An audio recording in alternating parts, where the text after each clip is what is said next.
আসসালামু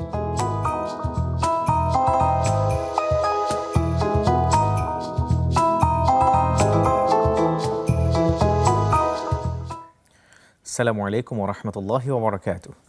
বিসমিল্লাহ ওয়ালহামদুলিল্লাহ ওয়াসসালাতু ওয়াসসালামু আলা রাসূলিল্লাহ ওয়া বা'দ। সুপ্রিয় দর্শক শ্রোতা, কাছে দূরে বিশ্বজুড়ে যে যেখান থেকে নেক্সাস টেলিভিশন দেখছেন, রাতের এই শুভক্ষণে আপনাদেরকে স্বাগত জানাচ্ছি। আমি মোহাম্মদ হিদায়াতুল্লাহ।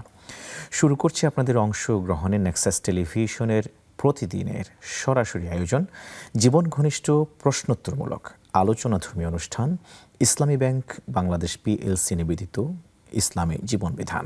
প্রিয় দর্শক শ্রোতা, আমরা জানি যে উম্মাকে বিভক্ত করা হবে ৭৩টি ফেরকায় বা দলে উপদলে, যাদের মধ্য থেকে কেবলমাত্র পরিত্রাণ পাবে একটি মাত্র দল, যে দলটি আহলুস সুন্নাহ ওয়াল জামায়াতের আকীদায় বিশ্বাসী।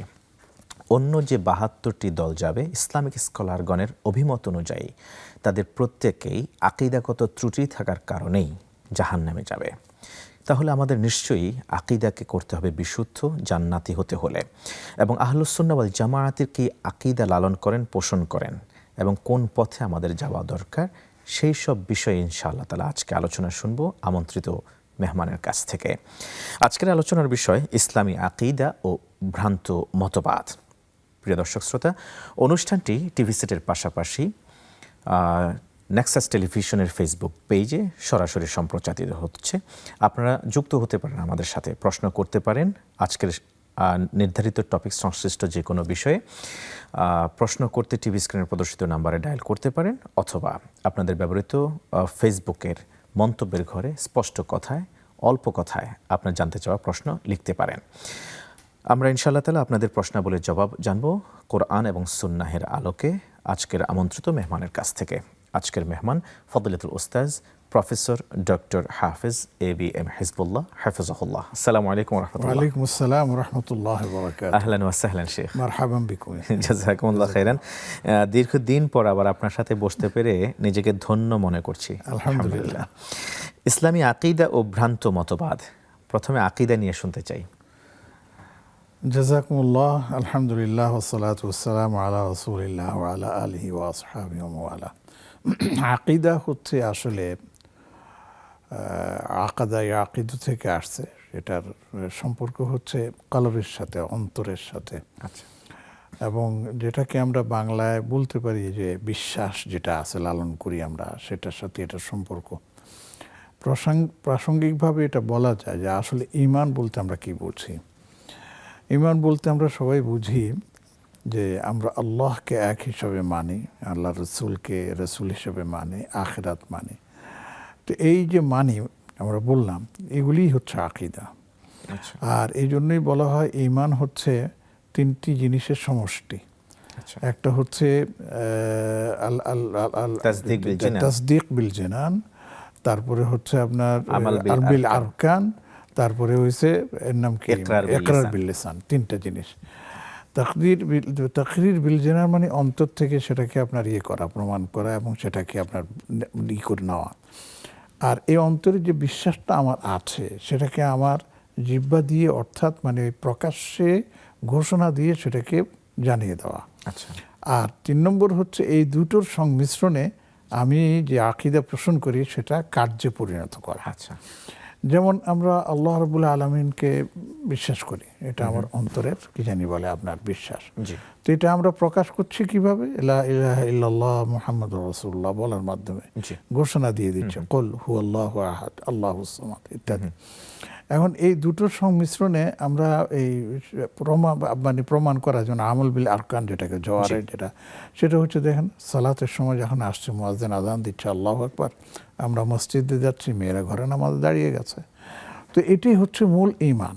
আচ্ছা। এখন এই ঈমানের এই বিশ্বাস, যেটা বিশ্বাস কেন্দ্রিক, এটাকে বলা হয় আকীদা, ১ নম্বর। আর এই আকীদার পাশাপাশি আর কতগুলো বিষয় আছে। যে আখিরাতের কথা বললাম না, এই আখিরাতকে যদি আমরা অস্বীকার করি, আল্লাহকে মানলে আমার কোনো লাভ নেই। ঠিক আছে? আমি আখিরাতকে মানি না, কিন্তু আল্লাহকে মানি, তাহলে আমার ঈমানটা পূর্ণতা লাভ করলো না। আল্লাহকে মানলাম, আখিরাতকেও আমি মানলাম, কিন্তু রসুল বলতে আমরা যাকে বিশ্বাস করার জন্য আল্লাহ পাক আমাদেরকে নির্দেশ দিয়েছেন, প্রিয় নবী মুহাম্মদ রাসূলুল্লাহ সাল্লাল্লাহু আলাইহি ওয়াসাল্লাম, তাকে আমরা মানি না, তাহলে আমার ঈমানের কোনো কার্যকর হবে না। তারপরে তৃতীয় নম্বর আছে আল্লাহ রাব্বুল আলামিন আমাদেরকে নির্দেশ দিচ্ছেন, ওমা উমিরু ইল্লা লিয়াবুদুল্লাহ মুখলিসিনা লাহুদ্দিন, তোমরা একমাত্র সব কিছু বাদ দিয়ে এক আল্লাহর ইবাদতে মাশগুল হও। তো এই আল্লাহর ইবাদতে এককভাবে আল্লাহকে ইবাদতের যোগ্য মনে করা, এটাই হচ্ছে আমার আকীদা, এটাই হচ্ছে আমার বিশ্বাস। এখানে যদি আমরা অন্য কাউকে শরীক করে ফেলি, তাহলে সেটা হয়ে যাবে আমার জন্য শিরক, এবং ওই শিরক বিষয়টাও কিন্তু আমার আকীদার সাথে সম্পর্ক। এবং এই জন্য আকীদাটা মানে এ টু জেড, মানে 16 আনাই হতে হবে কার জন্য? আল্লাহর জন্য, এর বাইরে যাওয়া যাবে না। কোরআনে কারীমের মধ্যে দেখেন আল্লাহ পাক নিজেই বলছে, সূরা আনআমের প্রথম আয়াতে আমরা পাই, এরকম অনেক আয়াত আছে। আলহামদুলিল্লাহিল্লাযী খালাকাস সামাওয়াতি ওয়াল আরদ ওয়া জাআলায যুলুমাতি ওয়ান নূর, তিনি হচ্ছেন সেই আল্লাহ যিনি জমিন ও আসমানকে সৃষ্টি করেছেন এবং জমিন ও আসমানের জন্য আলো অন্ধকারেরও ব্যবস্থা করেছেন, রাতে অন্ধকার আর দিনের ব্যাপারে হচ্ছে আলো। কার জন্য? মানুষের জন্যই তো। কিন্তু কষ্টদায়ক হলো এই মানুষগুলোই পরবর্তী সুম্মাল্লাযীনা কাফারু বিরাব্বিহিম ইয়াদিলুন, যারা আল্লাহকে অস্বীকার করেন, মানে এইভাবে যে একক ইবাদতের যোগ্য তিনি একক না, বরঞ্চ তারাই আল্লাহর সাথে অন্যকে সমকক্ষ হিসাবে দাঁড় করিয়ে দেন। এই যে এটা এই সমকক্ষ হিসাবে দাঁড় করিয়ে দেওয়ার কারণে তারা তার কি জানি বলে আপনার, এর নাম কি, কেউ দেহবাদী ইয়ে নিয়ে আসে, মূর্তি নিয়ে আসে। যেমন আরবের মধ্যে সর্বপ্রথম যিনি এই মূর্তি আমদানি করেছিলেন তার নাম হচ্ছে আমর ইবনে লুহাই। আমর ইবনে লুহাই, সে ব্যবসায়ী ছিল, প্রভাবশালী ছিল। তো এর নাম কি, ব্যবসার উদ্দেশ্যে শাম দেশে গিয়েছিলেন। তৎকালীন শাম বলতে সিরিয়া, ইরাকটা, এগুলিকে বোঝানো হতো। তো সেখানে গিয়ে দেখলো যে সেখানে যারা সম্প্রদায় ছিল এরা ছিল আমালেকা, ইমলাকের সম্প্রদায়। তো দেখলো যে ওরা মূর্তি পূজা করতেছে, অনেকের কাছে বিভিন্ন ধরনের মূর্তি। তখন ওর কাছে এটা ভালো লেগে যায়, তখন সে তাদের কাছে বলে যে আমাকে একটা ছোট্ট মূর্তি দাও, আমি এটা নিয়ে আমাদের দেশে প্রচলন করব। তখন সে এটা নিয়ে এসে এবং মক্কা শরীফে বাইতুল্লাহ শরীফের সামনে সেটাকে দাঁড় করিয়ে দেয়, এবং এই মূর্তিটার নামই হচ্ছে হুবাল। হুবাল। আর এখান থেকে শুরু হয়ে যায় আরব বিশ্বে বা আরবের মক্কাকে কেন্দ্র করে আপনার মূর্তি পূজা। তো এই যে কেন আনলো, সে আল্লাহকে সরাসরি পাচ্ছে না, সে তার বিবেক সেটাকে করতেছে। এই জন্য ওদেরটা দেখে তার পছন্দ হয়ে গেল, সেটাকে এনে সেখানে চালু করে দিল। আল্লাহ রাব্বুল আলামিন এই যে মানসিক যে বিশ্বাসটা তার মানুষের অন্তরে ঢুকে গেছে, এই বিশ্বাস থেকে মানুষকে মানে তার বান্দাদেরকে পবিত্র করার জন্যই আল্লাহ পাক রাসূল করিম সাল্লাল্লাহু আলাইহি ওয়াসাল্লামকে মক্কা মুকাররমায় প্রেরণ করেছেন। এবং এই ভ্রান্ত মতবাদ বা ভ্রান্ত আকীদা, এটার প্রচলন যে আমাদের নবীজির সময় হয়েছে এমনটি না, বরঞ্চ এটার প্রচলন দেখা যায় হযরতে নূহ আলাইহিস সালাম থেকে শুরু হয়েছে। আমরা ইনশাআল্লাহ তাআলা পরতে এই বিষয়ে শুনবো। শেখ, আপনি যেমনিভাবে আকীদার কথা বললেন, যখন আমাদের আজকের আলোচনার টপিকসে হলো ভ্রান্ত মতবাদ, সেখানে নিশ্চয়ই কিছু ভালো মতবাদ আছে, ভালো মতবাদ এবং মন্দ মতবাদ। আমরা ইনশাআল্লাহ ভ্রান্ত মতবাদ নিয়েও কথা শুনবো আপনার কাছ থেকে ইনশাআল্লাহ তাআলা। দর্শক যুক্ত আছেন, সংযুক্ত করে নিচ্ছি। আসসালামু আলাইকুম ওয়া রাহমাতুল্লাহ। দর্শক, পরিচয় দিন, কোন বিষয়ে জানতে চান? ওয়ালাইকুম আসসালাম, আমি ঢাকা থেকে বলছি। জি প্লিজ, প্রশ্ন। আমার দুইটা প্রশ্ন আছে। আমার একটা প্রশ্ন হচ্ছে, আমার বাবার চাচাতো বোন ছিল একটা, মানে উনি খুব গরিব, তো আর কি ওনার হাজবেন্ড নাই, নিজের কোনো সন্তানও নাই। নিজের একটা পালক ছেলে ছিল, সেই ছেলের ওনার হাজবেন্ডের সম্পত্তি সব দেয়া হয়েছে। তো এখন ওনার কি আমার আম্মু যাকাত দিতে পারবে? দেখা দিতে পারবে কিনা? যাকাত, মা যাকাত দিতে পারবে কিনা? আচ্ছা, জি, ধন্যবাদ। দ্বিতীয় প্রশ্ন। উনি এখন অনেক অসুস্থ। আর আরেকটা প্রশ্ন হচ্ছে, ইংরেজি মাসের কোন তারিখে মুহররমের রোজা রাখতে হবে? দুইটা। আচ্ছা, ধন্যবাদ, সাথে থাকুন। আমাদের সম্ভবত আরো একজন দর্শক যুক্ত আছেন। আসসালামু আলাইকুম ওয়া রাহমাতুল্লাহ। দর্শক, পরিচয় দিন, কোন বিষয়ে জানতে চান? ওয়ালাইকুম আসসালাম ওয়া রাহমাতুল্লাহি ওয়া বারাকাতুহু। আমি ধানমন্ডি থেকে জসিমউদ্দিন বলছিলাম। প্রশ্ন প্লিজ। আমার প্রশ্নটা হচ্ছে যে, মসজিদে আমরা যখন প্রবেশ করি তখন আমরা কিছু মানুষ আছে দেখি যে তাহিয়াতুল মসজিদে 2 রাকাত সালাত আদায় করে বসে, আর কিছু মানুষ দেখতে পাই যে ওনারা গিয়ে 1-2 মিনিট বসার পরে উঠে তারপর 2 রাকাত সালাত আদায় করে। এখন আসলে সঠিক কোনটা? আচ্ছা, আর কোনো প্রশ্ন? ধন্যবাদ, সাথে থাকুন শেখ। আমরা প্রশ্নের উত্তরের দিকে চলে যাই যদি অনুমতি পাই। ঢাকা থেকে যুক্ত হওয়া দর্শক জানতে চেয়েছেন যে ওনার বাবার চাচাতো বোন খুবই গরিব, স্বামী নেই, তার সন্তানও নেই। এখন যে পালক পুত্র ছিল তাকে সব সম্পদ দিয়ে দিয়েছে। এখন সেই বাবার চাচাতো বোন মারাত্মকভাবে অসুস্থ। এখন দর্শক যিনি আছেন আমাদেরকে ফোন করেছেন, তার মা তার বাবার চাচাতো বোনকে জাকাত দিতে পারবেন কিনা? আল্লাহ সবাইকে হেফাজত করুক। আমিন। প্রথমে আমি এটা বলি যে তার বাবার সম্পত্তি সব পালক পুত্রকে দিয়ে দিয়েছে, এখানে একটা শরীয়তের পরিপন্থী কাজ হয়ে গেছে, লঙ্ঘন হয়ে গেছে।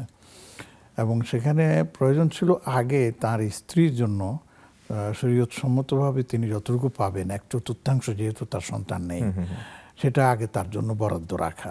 এরপরে যেটা মানে বাকি থাকবে সেটা যেহেতু তার অন্য সন্তান নাই, তাহলে তার বাবা অথবা তার মানে ভাই, আপন ভাই যদি হয় তারা পাবেন। এরপরে এটা নিয়মতান্ত্রিকভাবে আসবে। তো প্রথমেই কিন্তু এখানে এই সমস্যাটা করে ফেলছে, 1 নম্বর। 2 নম্বর হচ্ছে যে একজন লোক জাকাত যোগ্য হওয়ার জন্য শর্ত হচ্ছে যে তিনি যেন নেশাব পরিমাণ সম্পদের মালিক না হন, অতিরিক্ত। তো আমরা যেভাবে শুনলাম বোনের কাছে যে দেখা যাচ্ছে তিনি নেশাব পরিমাণ তো সম্পদ দূরে থাক, তিনি খুব মানে তার কাছে কিছুই নেই।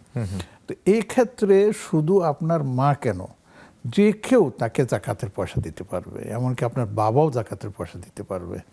এবং এটা তার হক। আমি মনে করি যে যেহেতু আত্মীয়তার সম্পর্ক আছে, তাকে বেশি দিলে সওয়াবটাও কিন্তু তিনি বেশি পাবেন। অতএব আমরা বলবো যে আপনারা তাদেরকে যতটুকু সম্ভব আপনার জাকাতের মাধ্যমে হলে সহযোগিতা করুন, কোনো অসুবিধা নেই। সুন্দর জবাব দিয়েছেন শেখ। আমরা আরেকজন দর্শককে যুক্ত করে নিচ্ছি। আসসালামু আলাইকুম ওয়া রাহমাতুল্লাহ। দর্শক পরিচয় দিয়ে প্রশ্ন করুন। আসসালামু ওয়া রাহমাতুল্লাহি ওয়া বারাকাতুহু। আমি ঝালকাঠি সদর থেকে বলতেছি। প্রশ্ন? জি, আমার হুজুর 2টা প্রশ্ন। জি। প্রথম প্রশ্ন হলো, মেয়েদের পিরিয়ড চলাকালীন অবস্থায় যে রোজাগুলা কাজা হয়, সেই রোজাগুলা আমার হয়েছে, আমি হিসাব করে দেখি 114টি রোজা আমার হয়নি রাখা। এখন এই 114টি রোজা তো আমার পক্ষে রাখা সম্ভব না। আমি 2 বেলা হিসাব করে এক ভিক্ষুক মহিলাকে আমি টাকা দিয়ে দিছি। এখন শুনতেছি যে আমি যে এক মুঠে টাকা দিছি ওইটা নাকি হবে না, দিনের টাকা দিনে দিতে হয়। তাহলে এটা যদি না হয় শরীয়ত সম্মত, তাহলে আমার কি করণীয় আছে এই ক্ষেত্রে? কি করলে আমার? আপনার 2টি প্রশ্নের প্রথম প্রশ্নে আমার একটু জানতে চাওয়া, আপনি কি শারীরিকভাবে সুস্থ আছেন কিনা?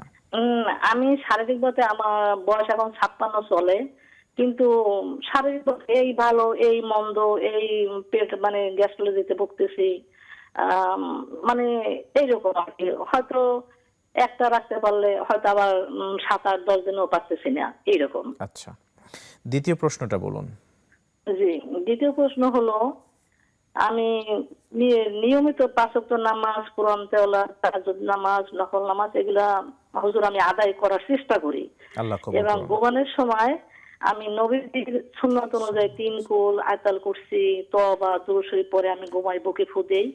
কিন্তু হুজুর আমি 2 বছর ধরে একই স্বপ্ন আমি দেখতেছি, 3 মাস পরে হোক, 2 মাস পরে হোক, 1 মাস পরে হোক, দেখি কি আমি বাড়ি যাব, গাড়িতে উঠছি, কিন্তু কোথায় নামবো আমি সেই জায়গা আমি মানে পাই না, আমি খুব পেরেশানি হয়ে যাই। এক আর দ্বিতীয় স্বপ্ন দেখি আমি পরীক্ষার হলে ঢুকি, প্রশ্ন আমার কমন পড়ে না, আমি খুব পেরেশানি হয়ে যাই, নকল করার চেষ্টা করি কিন্তু পারি না।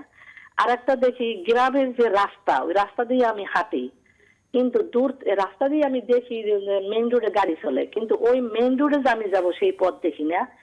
এই জন্য আমি এক তালিমের আপার কাছে আলাপ করলাম যে আমি কেন এগুলো দেখি, তাই কি করণীয়? তখন আপা বলছে আপনি 100 লাখ দুরূদ শরীফ পড়েন। তো হুজুর আমি 100 লাখ দুরূদ শরীফ পড়ি, আমি আমাদের কান্না করি, আল্লাহ ইবাদত কি আল্লাহ কবুল করতেছে না? আর কেন বারবার এই 2 বছর ধরে আমি কেন স্বপ্নগুলো দেখি? আমি কি ইবাদত করলে, কি করলে আমার আল্লাহ এগুলো দেখাবে না? এটা ভালো কিছু দেখবো হুজুর, যদি আমাকে একটু বলতেন আমি সেই পথে চলতাম। জি, আমরা আপনার প্রশ্ন পেয়েছি, তবে আপনাকে জানিয়ে দিতে চাই, আপনি স্বপ্নের ব্যাখ্যা না জানার আগে কি করে বুঝলেন যে এই স্বপ্নের ব্যাখ্যা খারাপ? এই স্বপ্নের ব্যাখ্যা ভালোও তো হতে পারে। আপনি একেবারে নিরাশ হয়ে যাবেন না। আমরা আমাদের শেখের সাথে এ বিষয়ে আলোচনা করব, যদিও আমাদের এই প্ল্যাটফর্ম থেকে তালাকের মাসালা, ফতোয়া, স্বপ্নের ব্যাখ্যা দেয়া হয় না। কিন্তু আপনার বিষয়ে শেখের কোনো কথা থাকলে ইনশাআল্লাহ তাআলা তিনি শেয়ার করবেন। থাকতে হবে প্রিয় অনুষ্ঠানের সাথে। আমরা ফিরবো ইনশাআল্লাহ তাআলা একটা বিরতির পর।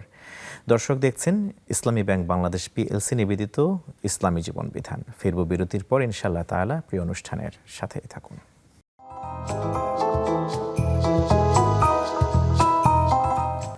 আসসালামু আলাইকুম ওয়া রাহমাতুল্লাহি ওয়া বারাকাতুহু। স্বাগত আরও একবারের মতো প্রিয় দর্শক শ্রোতা, আপনারা দেখছেন ইসলামী ব্যাংক বাংলাদেশ পিএলসি নিবেদিত ইসলামী জীবন বিধান। আজকের আলোচনার বিষয় ইসলামী আকিদা ও ভ্রান্ত মতবাদ। গুরুত্বপূর্ণ এই বিষয় এবং আপনাদের জিজ্ঞাসিত প্রশ্নাবলীর যুগোপযোগী কোরআন সুন্নাহর আলোকে জবাব উপস্থাপন করছেন ফজিলাতুল উস্তাজ প্রফেসর ডক্টর হাফেজ ABM হিজবুল্লাহ হাফেজাহুল্লাহ। স্বাগত শেখ আর একবারের মতো। আমরা প্রশ্ন পেয়েছি আমাদের একজন বোনের কাছ থেকে, ইংরেজি কত তারিখে কোন দিনে এবারের মহরম এর আশুরার রোজাটা রাখতে হবে? আর ইংরেজি তারিখ হিসাবে সেদিনটা হচ্ছে 17 তারিখ, আচ্ছা বুধবার। আচ্ছা, তো আশুরার রোজা রাখার ক্ষেত্রে পরামর্শ দেব, যদি সম্ভব হয় একদিন আগে 16 তারিখও রাখলে ভালো হয়। 16 তারিখ না হলে মঙ্গল এবং বুধ। হ্যাঁ জি, 16 তারিখ, 16-17 অথবা 17-18। আচ্ছা, নবীজি সাল্লাল্লাহু আলাইহি ওয়াসাল্লাম অবশ্য বলেছিলেন যে দেখো, ইহুদিরা একদিন রাখে, তোমরা 2 দিন একাধিক মানে দিন রাখো, তাদের বৈপরীত্য করো। এবং নবীজি নিজেও আশা প্রকাশ করেছিলেন যে যদি আমি বেঁচে থাকি আগামী বছর, তাহলে আমি 9 তারিখ রোজা রাখবো, 10 তারিখ তো রাখবোই। হ্যাঁ, যদি কারো কোনো সমস্যার কারণে একদিন আগে পরে রাখতে পারছেন না, তাই বলে রোজা ছেড়ে দেবেন না, একদিনের হলেও রাখা যাবে। আচ্ছা। সেদিন বুধবার 17 তারিখ। তার মানে সোমবার রাতে খাবেন, সাহারি করবেন যদি 2 দিন রাখেন। হ্যাঁ জি, আর মঙ্গলবার রাতেও খাবেন বুধবারের জন্য, ওটা হচ্ছে আশুরার দিন। আচ্ছা জি, অথবা মঙ্গলবার রাতে আর বুধবার রাতে, হ্যাঁ, যদি 2 দিন রাখতে চান। জি, সুন্দর। দ্বিতীয় আরেকজন দর্শক যুক্ত হয়েছিলেন, তিনি বলেছেন যে অনেক সময় মসজিদে যখন যান দেখেন অনেক মুসল্লিকে ঢুকেই তাহিয়াতুল মসজিদ পড়েন, তারপরে বসেন। আবার অনেককে গিয়ে দেখেন যে তিনি আগে বসে থাকেন মুসল্লি, তারপরে উঠে সালাত আদায় করেন। কোনটা সঠিক? আসলে দৃষ্টিকোণ থেকে দুটোটাই সঠিক আছে, তবে আমরা হাদিসের আলোকে দেখতে পাই যে নবীজি সাল্লাল্লাহু আলাইহি ওয়াসাল্লাম ইরশাদ করেছেন যে ইদা আতা আহাদুকুম মসজিদ ফালিউসাল্লি রাকাতাইন ক্বাবলা আন ইয়াজলিস। তোমরা যখন মসজিদে আসো, মসজিদে ঢুকে বসার আগে যদি নামাজের সময় থাকে, তাহলে বসার আগে 2 রাকাত নামাজ পড়ে তারপর তোমরা বসবে। এটা নবীজির মানে আমাদেরকে দিক নির্দেশনা দিয়েছেন। সেই জন্য অনেকে ওইটাকে দাখুল মসজিদও বলা হয়, অনেকে বলেন যে এটা পড়া উচিত। এগুলোর বেশ আছে, চমকপ্রদ ঘটনা আছে। আবার এমনও আছে যে অনেক মুরব্বী আছেন, দূর থেকে হেঁটে আসেন বা সিঁড়িতে উঠে হাঁপিয়ে যান। সেই ক্ষেত্রে কেউ কেউ বলেছেন তখন ওই নামাজটা পড়ে একটা রেস্ট নিয়ে তারপরে নামাজটা পড়তে। এই কারণে অনেকে বলেন এবং অনেকে এই আমলটাকে এর মধ্যে নিয়ে আসেন। তবে ওইটাই হচ্ছে সঠিক যে আপনি প্রথমে মসজিদে ঢুকে সময় যদি থাকে তাহলে 2 রাকাত পড়ে তারপর বসবেন। জি, সুন্দর, আপনি একেবারে ব্যাখ্যা করে সুন্দর জবাব দিয়েছেন। আসসালামু আলাইকুম ওয়া রাহমাতুল্লাহ। দর্শক পরিচয় দিয়ে প্রশ্ন করুন। জি, ওয়ালাইকুম আসসালাম। হুজুর, আমি মোস্তফা বলছিলাম পাবনা সদর থেকে। প্রশ্ন স্যার, আমার 2টা প্রশ্ন ছিল। প্রথম হচ্ছে যে আমাদের অনেকেই বলেন যে ভাত খাওয়ার আগে নবীজি নাকি লবণ খেয়ে পানি খেতেন। এই কথাটা আসলে কতটা সত্য, এটা একটু জানতে চাচ্ছিলাম। আর হুজুর, ওই যে আমাদের মহরমের দিনের একটা রোজা কি রাখা যাবে, নাকি আমাদের 10টাই রাখতে হবে নিয়ত করলে? 10টা না, মানে 10টা করতে হয়, নাকি আমি যদি মহরমের দিনের রোজাটা করতে চাই, মানে একটা রোজা নাকি রাখতে হয় না? তো আমি যদি শুধু মহরমের রোজাটা রেখে দেই, এটা রাখা যাবে কিনা, একটা করা যাবে কিনা? সুন্দর প্রশ্ন। আমাদের শেখ ইনশাআল্লাহ তাআলা এর আগে উত্তর দিয়েছেন। ইনশাআল্লাহ তাআলা এখন আবার তিনি আপনার যেহেতু আমল করার ইচ্ছা আছে, তিনি আবার বলবেন ইনশাআল্লাহ। আমরা শেখ উত্তরের দিকে যেতে চাই। ঝালকাঠি সদর থেকে একজন দর্শক যুক্ত হয়ে তিনি বলেছেন যে তার জীবনে মান্থলি পিরিয়ডের কারণে 114টি রোজা কাজা হয়ে গেছে। তো তার থেকে যেটা জানা গেল তার শারীরিক অসুস্থতাও আছে, অপারঙ্গমতা আছে, 56 বছর বয়স তার। তিনি যেটা করেছেন 114টি রোজার 2 বেলার খাবারকে ক্যালকুলেট করে একজন মিসকিনকে, মহিলাকে সব টাকা দিয়ে দিয়েছেন। এখন কেউ নাকি বলেছে যে একজনকে সবটুকুন দিয়েছেন কেন, তাইতে হবে না।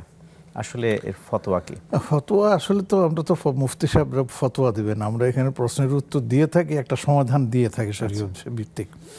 তো এখানে আমি বলবো যে তিনি একজনকে দিলেও হয়ে যাবে, কিন্তু তার এই যে পদ্ধতি তিনি অবলম্বন করেছেন এটা শরীয়তের দৃষ্টিকোণ থেকে সঠিক নয়।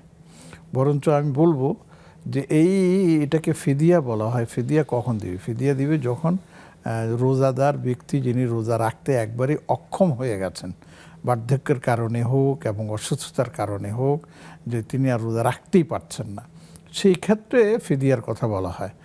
আর না হলে তিনি এখন যে বয়সে আছেন, ভালো মন্দ মিলিয়ে আছেন, তা আমি মনে করি যে তিনি আল্লাহর উপর ভরসা করে সপ্তাহে একটা রোজা করে যদি রাখেন খুব কষ্ট হবে না। তাহলে এটা রাখলে যদি আল্লাহ তৌফিক দেন তাহলে বছরে তিনি প্রায় 40-45টা রোজা এমনি রাখতে পারবেন। তো এইভাবে যদি উনি রাখেন তাহলে এটা হচ্ছে তার জন্য উত্তম। এবং শরীয়ত এটাই বলে যে আপনি যদি স্বাস্থ্যগত অবস্থা মানে একবারে খুব দুর্বল এবং একবারে মানে রাখতে পারবেন না, এবং যদি হয়ে যায় না হয় তাহলে আপনাকে রোজাই রাখতে হবে, তখন আপনি ফিদিয়া দিলে সেই ফিদিয়া আদায় হবে না। এই জন্য আমি পরামর্শ দেব যে তিনি যদি একজনকে দিয়ে থাকেন সেটা হয়ে যাবে, কিন্তু তার বর্তমান যে সিচুয়েশন আমরা শুনলাম এতে করে সেটা আদায় হয়নি। ওনাকে জি যতটুকু সম্ভব উনি রোজা রেখে যাবেন। উনি বলেছেন যে একটা রাখলে 7 দিন 10 দিন লাগতে পারে বা আমার কষ্ট হয়ে যায়, কষ্ট স্বীকার করুন, বরঞ্চ আল্লাহকে সন্তুষ্ট করার জন্য রাখা শুরু করেন, দেখবেন শক্তি কোত্থেকে এসে যাবে নিজেও চিন্তা করতে পারবেন। আল্লাহ সহজ করুন আমাদের বোনের জন্য। আসসালামু আলাইকুম ওয়া রাহমাতুল্লাহ। দর্শক কোন বিষয় জানতে চান? ওয়ালাইকুম আসসালাম। টেলিভিশনের ভলিউম কমিয়ে দিন, এরপর প্রশ্ন করলে শুনতে আমাদের জন্য সহজ হবে। জি, আমি শামসুজ্জাহ বলছিলাম গাইবান্ধা থেকে। প্রশ্ন প্লিজ। জি, বিকাশের ব্যবসাটার ব্যাপারে জানতে চাচ্ছিলাম, বিকাশের ব্যবসাটা জায়েজ না না যায়?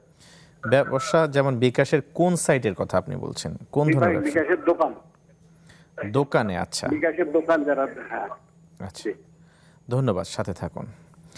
শেখ, আমরা প্রশ্ন পেয়েছি আমাদের ঝালকাঠি সদর থেকে যুক্ত হওয়া বোনের কাছ থেকে।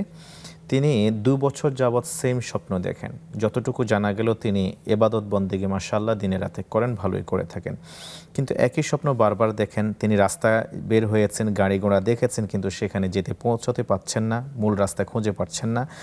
এরপরে তিনি পরীক্ষার হলে যান, পরীক্ষার উত্তর দিতে পারছেন না, কোনো কিছু কমন পড়ে না, আনকমন পড়েছে ইত্যাকার তিনি এলোমেলো কিছু স্বপ্ন দেখছেন। কোনো একজন বোনের সাথে তিনি পরামর্শ করলে, যিনি দিনের পথে চলেন, তিনি বলেন 1.25 লাখ বার কি বলা হয় কালেমায়ে তৈয়বা পড়ার জন্য। তিনি সেগুলি পড়ছেন না। দুঃখ কষ্টের জায়গা হলো তিনি এত আমল করেন, এরপরও কেন এরকম এলোমেলো স্বপ্ন দেখেন? তার প্রশ্ন হলো তার কি কোনো ইবাদত কবুল হচ্ছে না? আলহামদুলিল্লাহ, আমরা বলবো যে কবুল হচ্ছে না এটা তো আমরা বলতে পারবো না। যার জন্য ইবাদত করছেন কবুল করার মালিক তিনি। কাজে আমাদের এই কথাটা মনে আনাটাই হবে, মানে আনাটাই ঠিক হবে না যে আমার ইবাদত কবুল হচ্ছে না। হ্যাঁ, এটা মানসিকভাবে একটা হতে পারে যে আমি এত কিছু করছি তারপরেও কেন এই ধরনের বিপদ আপদ অনেকেরই আসে, এগুলি দেখে, তাহলে আমার ইবাদত কবুল হয় না, এ ধরনের আসে মনের মধ্যে। সেই ক্ষেত্রে আমরা পরামর্শ দিই যে দেখুন, আপনি আল্লাহর উপর পূর্ণ ভরসা করুন। এই যে বলছেন যে কোনো বোনকে জিজ্ঞেস করছেন, আপনি বোনকে কেন জিজ্ঞেস করতে পারেন? তিনি কি মুফতি, তিনি কি আলেম, তিনি কি, তারা তো সেই এই 1.25 লক্ষ বার আপনি সূরা ফাতিহা কালিমা পড়লে যে আপনার এটা ঠিক হয়ে যাবে, এটা কোথায় পেয়েছেন উনি? এই জন্য নিয়ম হচ্ছে যে কোনো বিজ্ঞ আলেম, মানে আমলদার পরহেজগার যাকে মনে করে, তার কাছে ছেলেকে দিয়ে বা অন্য কাউকে দিয়ে খবর পাঠিয়ে দেওয়া যে আমার মা এইভাবে দেখছেন, এখন এটার কি, মানে ব্যাখ্যাটা কি। স্বপ্নের তো আমরা ব্যাখ্যা দেই না, আমি স্বপ্নের ব্যাখ্যা এখানে বলবো না, সেটা ওনারা বলবেন। তো পরামর্শ দিব যে এই ধরনের সম্মুখীন হলে, স্বপ্ন দেখার সম্মুখীন হলে নবীজি সাল্লাল্লাহু আলাইহি সাল্লাম বলেছেন, ভালো স্বপ্ন যদি তুমি দেখো আল্লাহ শুকরিয়া আদায় করো যে আল্লাহ আমাকে এত সুন্দর স্বপ্ন দেখিয়েছেন, মনটা ফুলে ভরে গেছে, প্রশান্তি অনুভব করছে, ঠিক আছে। আর যদি এমন স্বপ্ন দেখে যে মনে হয় যেন এটা কোনো একটা মানে খারাপ মানে জিনিস বা মন্দ জিনিসের দিকে ইঙ্গিত করছে, সেক্ষেত্রে এটা কাউকে বলতে নেই, বরঞ্চ আল্লাহর দিকে রুজু করে বলতো, আল্লাহ আমাকে যে স্বপ্ন আপনি দেখিয়েছেন এটার মধ্যে যদি কোনো কল্যাণ থাকে আমাকে দান করুন, আর যদি কোনো অকল্যাণ থাকে আল্লাহ আমাকে তা থেকে হেফাজত করুন। নবীজি বলতেছেন যদি অকল্যাণ থাকে আল্লাহ তাকে হেফাজত করবে। সুবহানাল্লাহ। সুন্দর কাজেই আমাদেরকে আর অন্যদিকে যাওয়ার তো দরকার নেই। তো আমি এই জন্য বোনকে বলবো যে অস্থিরতা আপনি করবেন না, বরঞ্চ যেভাবে আপনি আমল করে যাচ্ছেন সেই আমলটা আপনি চালু রাখুন। বেশি বেশি দুরূদ শরীফ পড়ার চেষ্টা করুন, ইস্তিগফার করার চেষ্টা করুন, এবং কোরআনে কারীমের তেলাওয়াত যদি ইয়ে থাকে তাহলে তেলাওয়াত করুন সময় বের করে। আর রাতের যে আমল কথা শুনেছি খুব চমৎকার, আপনি আমল করেই যান ইনশাআল্লাহ। আলহামদুলিল্লাহ। আল্লাহর ব্যাপারে ভালো ধারণা পোষণ জি করা দরকার। অবশ্যই। জি জি, জাযাকাল্লাহ। যে আল্লাহ সুবহানাহু ওয়া তাআলা দয়া করে আপনাকে ইবাদত করার জন্য সুযোগ দিয়েছেন, সামর্থ্য দিয়েছেন, করিয়ে নিচ্ছেন আপনাকে দিয়ে, সে আল্লাহ আপনার ইবাদত কবুল করবেন না এরকম ধারণা আপনি পোষণ করবেন না আশা করি। আরেকজন দর্শককে যুক্ত করে নিচ্ছি শেখ। আসসালামু আলাইকুম ওয়া রাহমাতুল্লাহ। দর্শক পরিচয় দিয়ে প্রশ্ন করুন। ওয়ালাইকুম আসসালাম। জি, আমি মিজানুর রহমান বলছি। প্রশ্ন করুন please। আমার প্রশ্ন হলো সাহেবের কাছে, কোন মুসলমান সাবালিকা নারী বেগানা কোন পুরুষের সাথে যদি হ্যান্ডশেক করে, যেমন দুলাভাইয়ের সাথে শালি, দেবরের সাথে ভাবি, নেতার সাথে নেত্রী, ইত্যাদি ইত্যাদি, এটা কতটুকু পাপের কাজ, গুনার কাজ, ইসলাম কি বলে? আর সুন্দর একটা প্রশ্ন হলো, জি আর একটা প্রশ্ন করা যায়? করুন, অল্প কথায় প্রশ্ন করুন। অল্প কথা। এমন কি কোন মুসলিম আছে যার কাছে শয়তান ঘেঁষতে, অশ্বাসা দিতে, ধোঁকা দিতে শয়তান ভয় পায়, নিজে ভয় পায়? সম্পর্ক হলো হযরত ওমর রাদিয়াল্লাহু তাআলা আনহু যে রাস্তা দিয়ে হেঁটে যেতেন, জি আমরা শয়তান প্রশ্ন সেই পেয়েছি। রাস্তা দিয়ে হেঁটে যেতেন না। এই বর্ণনাটা সহি কিনা? ধন্যবাদ, সাথে থাকুন ইনশাআল্লাহ তাআলা। আমাদের শেখ আপনার প্রশ্ন দুটিরই জবাব দেবেন ইনশাআল্লাহ তাআলা।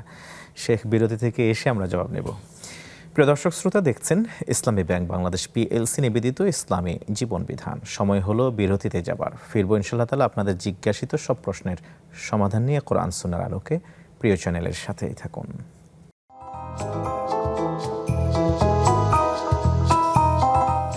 আসসালামু আলাইকুম ওয়া রাহমাতুল্লাহি ওয়া বারাকাতুহু। আরও একবারের মতো স্বাগত প্রিয় দর্শক শ্রোতা। আপনারা দেখছেন নেক্সাস টেলিভিশনের অনন্য আয়োজন ইসলামী ব্যাংক বাংলাদেশ পিএলসি নিবেদিত ইসলামী জীবন বিধান। আজকের আলোচনার বিষয় ইসলামী আকিদা ও ভ্রান্ত মতবাদ। গুরুত্বপূর্ণ এই বিষয় আপনাদের জিজ্ঞাসিত প্রশ্নাবলী সবকটির সহজ উত্তর প্রদান করছেন ফদিলাতুল উস্তাজ প্রফেসর ডক্টর হাফিজ ABM হিজবুল্লাহ হাফিজাহুল্লাহ। স্বাগত শেখ। পাবনা সদর থেকে যুক্ত হওয়া দর্শক জানতে চেয়েছেন, ভাত খাওয়ার আগে রাসূলুল্লাহ সাল্লাল্লাহু আলাইহি ওয়াসাল্লাম নাকি লবণ খাওয়ার পর পানি নিতেন, তারপরে তিনি ভাত খাওয়া শুরু করতেন, কতটুকু সঠিক? আসলে এ ধরনের কোনো মানে বর্ণনা আমি আমার মানে চোখে পড়েনি বা শুনেছি বলেও মনে হয় না। কেউ কেউ অবশ্য লবণ খাওয়ার কথা বলেছেন যে লবণ দিয়ে তিনি শুরু করতেন। আল্লাহু আলাম, এটা সঠিক বলতে পারছি না। জি। দ্বিতীয় প্রশ্ন হচ্ছে, মুহররমের রোজা কি একটি রাখলে চলবে নাকি 10টি রাখা লাগবে? 10টি রাখা লাগবে না, তবে একটি না রেখে 2টো অথবা 3টে রাখলে ভালো। একটি আগে অথবা একটি পরে, কারণ এখানে ওই ইহুদি সম্প্রদায়ের সাথে বৈসাদৃশ্যের জন্য নবী সাল্লাল্লাহু আলাইহি ওয়াসাল্লাম বলেছেন খালিফুল ইয়াহুদ, ইহুদি তোমরা ইয়ে করো, বেশকম করো। সেই ক্ষেত্রে নবী সাল্লাল্লাহু আলাইহি ওয়াসাল্লাম নিজে বলেছেন, আমরা আর আগেও বলেছি যে আমি যদি আগামী বছর বেঁচে থাকি তাহলে আমি 9 তারিখও রোজা রাখবো, 10 তারিখ তো আছেই। তো যদি সম্ভব হয় 2 দিন রাখেন, 3 দিন রাখেন, আর যদি সেটা সম্ভব না হয় 1 দিন হলেও রাখা যাবে। শামসুজ্জামান সাহেব একজন দর্শক জানতে চেয়েছেন গাইবান্ধা থেকে, বিকাশের যে এজেন্টশিপ নিয়ে দোকান খোলা হয় এই বিজনেসটা বৈধ হবে কিনা? আসলে বিকাশের বিজনেসটাই হচ্ছে সুদকেন্দ্রিক, আমার যতটুকু জানা আছে। এমনি আমরা প্রয়োজনে বিকাশে টাকা রাখি বা তুলি, সেটা ভিন্ন কথা। সেখান থেকে যেটা সুদ আসে সেটা আমরা সওয়াবের নিয়ত ছাড়া দিয়ে দেই, কিন্তু সেটাকে ব্যবসায়িক কেন্দ্রে নিয়ে আসা শরীয়ত সম্মত হবে বলে আমি মনে করতে পারছি না। অতএব এ থেকে যদি ভিন্ন কোনো পথ অবলম্বন করা যায় তাহলে সেটাই ভালো হবে, কেননা এটা তিনি ব্যবসার খাতিরে করলে সেখান থেকে যে ইনকাম আসবে সেটা তিনি খরচ করবেন, এবং সেটা অ্যাবসলিউটলি সুদকে সহায়তা করার মধ্যে পড়ে যায়। মিজানুর রহমান নামে একজন দর্শক, তিনি জানতে চেয়েছেন কোনো প্রাপ্তবয়স্কা নারী কোনো প্রাপ্তবয়স্কা গায়রে মাহরাম পুরুষের সাথে হ্যান্ডশেক বা মুসাফাহা করতে পারবে কিনা। তিনি অনেক উদাহরণ দিয়েছেন, যেমন শালি, দুলাভাই, এইরকম ইত্যাকার আরও অনেক ইসলামিক দৃষ্টিভঙ্গি জানতে চেয়েছেন। ইসলামিক দৃষ্টিভঙ্গি থেকে স্পষ্ট হচ্ছে কোনো প্রাপ্তবয়স্ক পুরুষ নারী গায়রে মাহরাম যদি হয়, তাহলে তারা একে অপরের সাথে আপনার হ্যান্ডশেক করতে পারবে না, মুসাফা করতে পারবে না, বরঞ্চ তারা বিরত থাকার চেষ্টা করবে। আর নবীজি সাল্লাল্লাহু আলাইহি ওয়াসাল্লাম নিজেও কোনো বেগানা মহিলার সাথে দেখা তার জন্য জায়েজ ছিল, কিন্তু তিনি তাদেরকে স্পর্শ করতেন না, এটার পাওয়া যায়। অতএব আমাদেরকে সেই শরীয়ত মোতাবেকই আমল করতে হবে। জি, আসসালামু আলাইকুম ওয়া রাহমাতুল্লাহ। দর্শককে যুক্ত আছেন, কোন বিষয়ে জানতে চান? হ্যালো, আসসালামু আলাইকুম। আসসালামু আলাইকুম। ওয়ালাইকুম আসসালাম ওয়া রাহমাতুল্লাহ। দর্শক পরিচয় দিলে। আমি আপনাদের নিয়মিত দর্শক আর কি। আমার নাম মোহাম্মদ নুরুল হায়দার চৌধুরী, চকবাজার, চট্টগ্রাম থেকে বলছি। জি, প্রশ্ন। আমার দুটো প্রশ্ন আর কি। জি। প্রথম প্রশ্ন হচ্ছে, যারা জুলুমবাজ, অত্যাচারী আর কি, অত্যাচার করে, জুলুম করে, মানুষকে কষ্ট দিয়ে জুলুম করে, তাদের পরিণতি, তাদের শাস্তি কত ভয়াবহ হতে পারে ইসলামের দৃষ্টিতে? আচ্ছা, এই একটা প্রশ্ন। আরেকটা হলো, একটা সম্পত্তি সংক্রান্ত, আমার ওই দাদার দিনে আর কি, দাদার দিনে সম্পত্তি 50-60 বছর আগে কিছু হিন্দু সম্প্রদায় মানে জেলে আর কি, জেলাদেরকে দিচ্ছিল আমার দাদা। এখন আমার ভাগে, আমি এখন আমার ওই জায়গার মালিক আমি হয়েছি, ওই আমার ভাগে হিন্দুরা রয়ে গেছে, আমি তুলিনি আর কি। এখন অনেক হিন্দুদের ওই জায়গার মধ্যে মন্দির, একটা মূর্তির মতো মন্দির করে ফেলছে। এখন এটা সেল করতে গিয়ে জায়গাটা আমার কিয়ামত হয়ে যাচ্ছে আর কি। তো ওটা যদি আমি সেল করতে যাই, তো ওটা ওই বিভিন্ন ভাবে আমাকে সম্পদের মধ্যে ফেলে দিতে পারে। আমি একটা সমস্যার মধ্যে পড়েছি। এখন এই শরিয়ত কি বলে থাকে? শরীয়তের বিষয়ের চেয়ে এখানে জরুরি বিষয় হলো, আমি যতটুকু মনে করি, আপনি স্থানীয় কর্তৃপক্ষ যারা আছেন, যারা সেখানে দেখভাল করেন, ক্ষমতা যাদের আছে বা যারা আপনাকে সহযোগিতা করতে পারেন, আইনানুগ ব্যবস্থা যদি আপনি গ্রহণ করেন, আমার মনে হয় সেটা ভালো হবে। আমরা তারপর আমাদের শেখের সাথে ইনশাআল্লাহ তাআলা আপনার এই প্রশ্নটি শেয়ার করব, শেখ কোনো নসিহা করবেন ইনশাআল্লাহ তাআলা। আমরা দর্শকদেরকে জানান দিতে চাই যে আপনারা যারা ইতিমধ্যে ফেসবুক পেজ এর সাথে যুক্ত হয়েছেন নেক্সাস টেলিভিশনের, ইনশাআল্লাহ তাআলা আমরা আপনাদের প্রশ্নগুলির জবাব এক এক করে দেওয়ার চেষ্টা করব এখন থেকেই। আর যারা এখনও পর্যন্ত পেজটি শেয়ার করেননি, দয়া করে তারা শেয়ার করে দিন, তাতে কোরআন এবং সুন্নাহর আলোকে দিন প্রচারের সহযোগী হিসেবে আল্লাহ তাআলা আপনাকে অবশ্যই প্রতিদান দেবেন ইনশাআল্লাহ তাআলা। শেখ, শয়তান বর্তমানে এমন কি কোনো মানুষ আছে যাকে ভয় পায়? যেমন ওমরকে ইবলিস ভয় পেত, বর্তমানে এমন কি কোনো মানুষ আছে যাকে শয়তান ভয় পায়? শয়তান যারা আসলে নেককার, দিনদার এবং শরীয়তের উপরে আপনার মানে পুরোভাবে চলে, প্রথম দিকে তাদেরকে একটু ধোঁকা দেওয়ার চেষ্টা করে, পরে যখন দেখা যায় না তার দ্বারা কোনো কাজ হবে না, তাকে ভয় পায়। এখন এরকম কেমন আছে, এটা তো আপনার করার বিষয় না, মানে এরকে প্রকাশ করার বিষয়। ওমর রাদিয়াল্লাহু তাআলা আনহুর ব্যাপারটা ওমর রাদিয়াল্লাহু তো প্রকাশ করেন নাই, এটা সম্ভবত রাসূলুল্লাহ সাল্লাল্লাহু আলাইহি ওয়াসাল্লাম যতটুকু মনে তিনিই বলেছেন যে ওমরকে শয়তান ভয় পায়। সেখান থেকে আমরা এটা জেনেছি। কাজে এরকম তো কোনো সংবাদ আমাদের কাছে নেই, কাজে এটা আমরা বলতে পারছি না। জি, ধন্যবাদ। আমাদের নিয়মিত দর্শক চট্টগ্রাম থেকে যুক্ত হওয়া নুরুল হায়দার চৌধুরী সাহেব জানতে চেয়েছেন, জুলুমের ভয়াবহ পরিণতি কি হতে পারে? সুবহানাল্লাহ, জুলুমের ভয়াবহ পরিণতি কি হবে?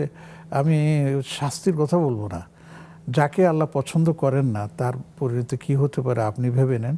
কোরআনে কারীমের মধ্যে আল্লাহ পাক বলছেন, ইন্নাহু লা ইউহিব্বুয যালিমিন। আল্লাহ পাক জালেমদেরকে কখনোই কি জানি বলে আপনি ভালোবাসেন না। আবার আর জায়গার মধ্যে আল্লাহ অভিশাপ দিয়েছেন, আলা লানাতুল্লাহি আলা যালিমিন, জালেমদের উপর আল্লাহর অভিশাপ পড়ুক। তাহলে আল্লাহ যাকে অভিশাপ দিয়েছেন, আল্লাহ যাকে আপনার করেন না, পছন্দ করেন না, তার জুলুমের জন্য কি শাস্তি হতে পারে কল্পনা করে দেখতে পারেন। কোরআনে কারীমে এবং অন্যান্য জায়গার মধ্যেও আমরা পাই যে জালেমকে আল্লাহ পাক ছাড়বেন না। জালেমকে আল্লাহ পাক যদিও দুনিয়াতে ছেড়ে দেন বা ওকে মানে তাকে সুযোগ দেন, কিন্তু তার থেকে পুরো পাই হিসাব আল্লাহ পাক নিয়ে নেবেন।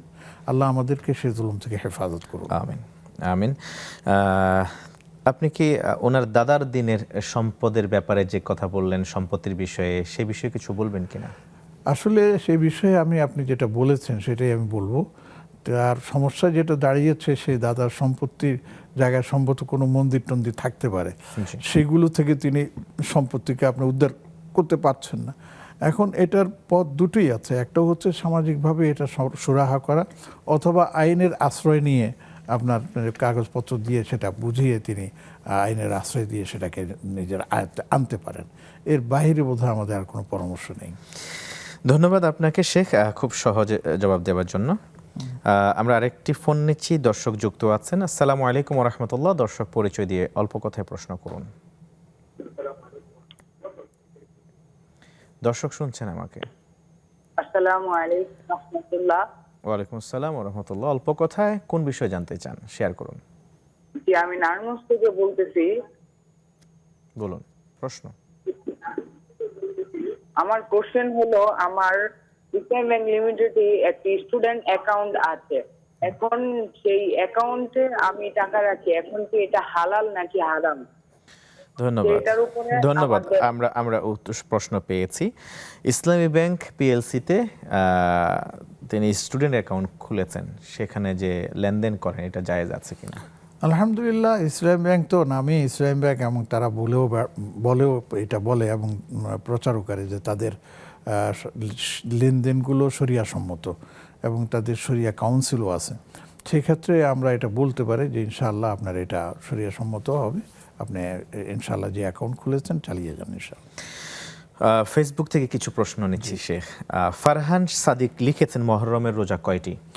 মহররমের রোজা তো একটি, তবে উত্তম হলো দুটি রাখা, আগে পরে একদিন মিলিয়ে। আরোহী নিশা লিখেছেন, সালামবাদ, আমি রাজশাহী থেকে বলছি, মা যদি রাগের মাথায় তাদের ছেলে মেয়েদের উপরে অভিশাপ করে তাহলে কি সে অভিশাপ ছেলে মেয়েদের উপর লাগবে? পরে যদি তার রাগ কমে গিয়ে অভিশাপ ফিরিয়ে নেয় তাহলে কি সেটা হবে? ইন্না লিল্লাহ, আসলে মায়েদের জন্য এটা খুবই একটা কষ্টকর ব্যাপার, এবং অনেক মা নিজেকে কন্ট্রোল করতে পারেন না, মুখে যা আসে তা বলে দেয়, এমনকি ছোট বাচ্চাকেও বলে দেয়, বড়দের তো আছেই। আমি সকল মায়ের প্রতি এর নাম কি দৃষ্টি আকর্ষণ করে বলছি, খবরদার, যত দুষ্টিমি করুক সন্তান, ছেলে হোক মেয়ে হোক, কোনো অবস্থাতেই আপনি আপনার জিহ্বাকে খুলে দিবেন না এবং তাকে অভিশাপ দিবেন না, বরঞ্চ তার জন্য দোয়া করবেন। আমি একটা ছোট্ট ঘটনা পড়ি, এই যে এখন বর্তমানে বাইতুল্লাহ শরীফের ইমাম আব্দুর রহমান আসুদাইস হাফিজুল্লাহ, তিনি ছোটোবেলায় খুব দুষ্টামি করতেন। তো একবার তো ঘরের খাবারের মধ্যে বালু দিয়ে দিয়েছেন, তখন তার মা তাকে দোয়া করেছিলেন যে মানে রাগের বশে একবার হয়ে গেছে, আল্লাহ তোকে বাইতুল্লাহ শরীফের ইমাম বানাক। ঠিক তাই হয়েছে, তিনি এখন ইমাম হয়ে গেছেন।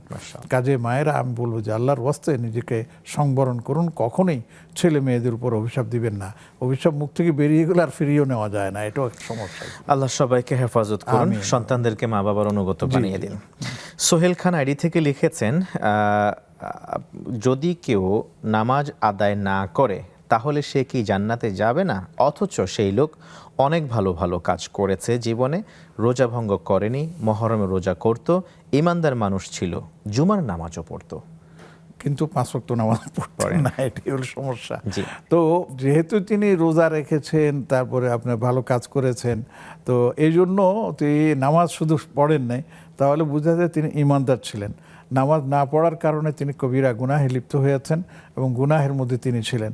এই জন্য আল্লাহ পাক যদি তার অন্যান্য আমলের দ্বারা তাকে মাফ করে দিয়ে জান্নাত দিতেও পারেন, এটা আল্লাহর ইখতিয়ার আছে। আর যদি শাস্তি দেন তাহলে শাস্তিও দিতে পারেন। তবে এই কথা নিশ্চিত বলা যায়, যেহেতু তিনি ইমানদার হয়েই দুনিয়া থেকে বিদায় নিয়েছেন, অতএব তার পাপের মানে মেয়াদ অনুযায়ী শাস্তি ভোগ করে তিনি একসময় না একসময় জান্নাতে যাবেন বিইজনিল্লাহ। আমরা দোয়া করি আল্লাহ তাআলা তাকে যেন 5 ওয়াক্ত নামাজি হিসেবে কবুল করেন। আমিন। জাযাকাল্লাহ খাইরান। শেখ উম্মে হানি তিনি লিখেছেন, মেয়েদের নামাজ আদায় করলে সেজদার সময় হাত কি জমিনের সাথে লেগে থাকবে নাকি একটু উপরে উঠে রাখবে? এটা নিয়ে বিভিন্নজন বিভিন্ন মতামত দিয়েছেন। কেউ কেউ বলেছেন যে ছেলেদের মতো হাত উঠিয়ে রাখবে, কিন্তু আসলে এটা আমরা সমর্থন করি না। বরঞ্চ একটা হাদিসের মধ্যে রাসূলুল্লাহ সাল্লাল্লাহু আলাইহি ওয়াসাল্লাম বলেছেন, মেয়েরা তাদের জড়সড় হয়ে নামাজ পড়বে এবং সেভাবেই নামাজ পড়া উচিত। অতএব মাটির সাথে মানে মিশিয়ে তিনি নামাজ পড়লে সবচেয়ে ভালো হয়। ধন্যবাদ জানাচ্ছি আপনাকে শেখ, সহজভাবে জবাব দেওয়ার জন্য। আমরা ইনশাআল্লাহ তাআলা একটা বিরতির পর ফিরে আমাদের ফেসবুকে আরও কিছু প্রশ্ন আছে, সেগুলো জানবার চেষ্টা করব। দর্শক শ্রোতা দেখছেন ইসলামী ব্যাংক বাংলাদেশ পিএলসি নিবেদিত ইসলামী জীবন বিধান। সময় হলো শেষ বিরতিতে যাবার। ফিরবো ইনশাআল্লাহ তাআলা কিছুক্ষণের মধ্যেই মূল টপিকসের মূল আলোচনা নিয়ে। সাথেই থাকুন।